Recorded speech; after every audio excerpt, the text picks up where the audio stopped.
Doctor Jayaraj, എന്തായാലും ഈ അപകടം അത് ഇങ്ങനെ പതിയിരിക്കുകയാണ്. ഇനിയെങ്കിലും ഉണർന്ന് പ്രവർത്തിക്കേണ്ടതല്ലേ കക്ഷി രാഷ്ട്രീയത്തിന് അതീതമായിട്ട്? തീർച്ചയായിട്ടും കക്ഷി രാഷ്ട്രീയത്തിന് അതീതമായിട്ട് ഇതിനെതിരെ പ്രവർത്തിക്കേണ്ടതാണ്. അതിനോടൊപ്പം എനിക്ക് ചെറിയൊരു വിയോജനക്കുറിപ്പുണ്ട്. ഇവിടെ ഇപ്പം തമാശ എന്ന മട്ടിൽ ശ്രീ വിദ്യാസാഗർ ഗുരുമൂർത്തി പറഞ്ഞ ഒരു കമൻറ്റ് ബെസ്റ്റിയാലിറ്റിയെക്കുറിച്ചും സൂഫോലിയെക്കുറിച്ചും ഒക്കെ പറഞ്ഞിരുന്നു. ബെസ്റ്റിയാലിറ്റി എന്ന് പറയുന്നത് ഒരു മനോവൈകല്യമാണ്. അതിന് ജാതി മത വ്യത്യാസമൊന്നുമില്ല. ഒരുപാട് ആളുകൾ ബെസ്റ്റിയലായിട്ടുള്ള ഒരുപാട് ആളുകൾ എല്ലാ മതങ്ങളിലുണ്ട്. അതുപോലെ തന്നെ നെക്രോഫീലിയ ഉള്ള ഒരുപാട് ആളുകൾ ശവഭോഗം ചെയ്യുന്നവരാണ്. മൃഗഭോഗം ശവഭോഗം എന്ന് പറയുന്നത് മാനസിക വൈകല്യമുള്ള ആളുകളാണ്. അതിന് ഇന്ന ആളുകൾ മാത്രമാണ് ചെയ്യുന്നത്, ഇന്ന ഒരു പ്രത്യേക മതവിഭാഗത്തിൽപ്പെട്ട ആളുകളാണ് അതിൽ ഫോളോ ചെയ്യുന്നതെന്നൊക്കെ പറയുന്നത് അത് വളരെ എന്ത് തന്നെ പറയുന്നത് അതൊരു നല്ല കമൻ്റായിട്ട് എനിക്ക് തോന്നിയത്. എനിക്ക് ആ തമാശ എൻജോയ് ചെയ്യാൻ പറ്റിയതുമില്ല. അതുകൊണ്ടാണ് അതിൻ്റെ ഒരു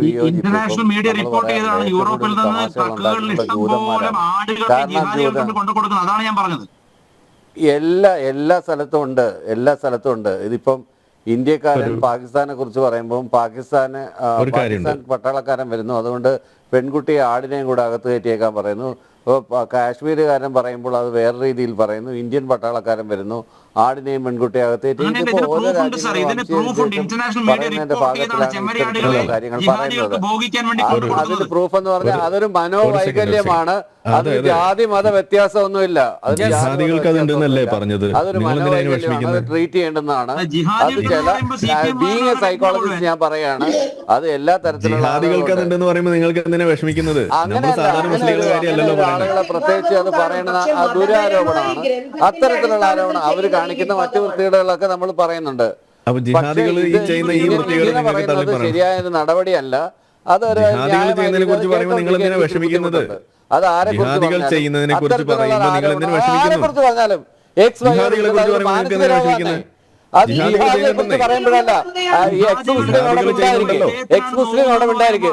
ഞാൻ പറയും ജിഹാദി എന്നല്ല, ഏത് മനുഷ്യനെ കുറിച്ച് പറഞ്ഞാലും അതൊരു മനോരോഗമാണെന്നേ ഞാൻ പറഞ്ഞുള്ളൂ. അതൊരു മനോരോഗമാണെന്നേ പറഞ്ഞുള്ളൂ.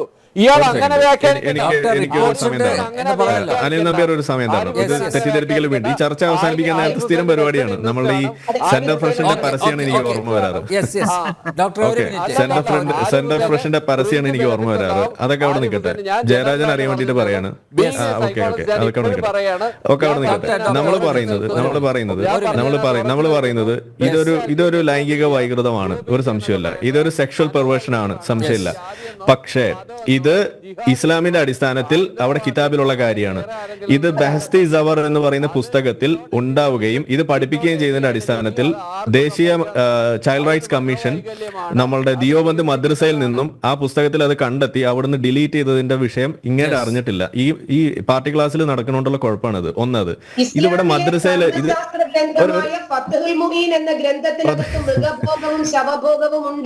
അതെ ഞാൻ ഒന്ന് പറഞ്ഞോട്ടെ ടീച്ചറെ. അപ്പൊ ഇത്തരം സംഗതികൾ ഇവിടുത്തെ മദ്രസകളിൽ അടക്കം പഠിപ്പിക്കുന്നു. പക്ഷെ ഇതെന്താ വിഷയം? ഇത് ജിഹാദികളുടെ അടുത്തേക്ക് എത്തുമ്പോൾ അവരത് എക്സിക്യൂട്ട് ചെയ്യുന്ന ആളുകളായിട്ട് മാറും. സാധാരണ നമ്മളെ നാട്ടിൽ പോകുന്ന മദ്രസയിൽ പഠിക്കുന്ന കുട്ടികൾ അത് ചെയ്യുന്നു എന്നല്ലല്ലോ നമ്മൾ പറഞ്ഞത്. ജിഹാദികൾ ചെയ്യുന്നു എന്ന് പറയുമ്പോൾ നിങ്ങൾ എന്തിനാ വിഷയം? എന്താ ഈ പാർട്ടി ഓഫീസിൽ നിന്ന് വല്ല റിക്രൂട്ട്മെന്റ് വല്ല നടത്തുന്നുണ്ടോ ജിഹാദി ഓഫീസ് ഈ കൂട്ടത്തിലേക്ക്? നിങ്ങൾ എന്തിനാ വെറുതെ അവരെ ഡിഫെൻഡ് ചെയ്യാൻ വേണ്ടി വരുന്നത് നമുക്ക് മനസ്സിലാവാത്തത്? ജിഹാദികൾ ചെയ്യുന്നുണ്ട്, മൃഗഭോഗം അതുപോലെ ശവഭോഗം ഇതെല്ലാം അവർ ചെയ്യുന്നുണ്ട്. അത് നമ്മൾ പറയും. അത് ആര് ചെയ്താലും നമ്മൾ പറയണം. അത് ജിഹാദികൾ ചെയ്യുമ്പോൾ അത് പറയരുതെന്ന് പറയുന്നുണ്ട്. നിങ്ങൾക്ക് കാര്യമായിട്ട് എന്താ കുഴപ്പമാണ്? നിങ്ങൾ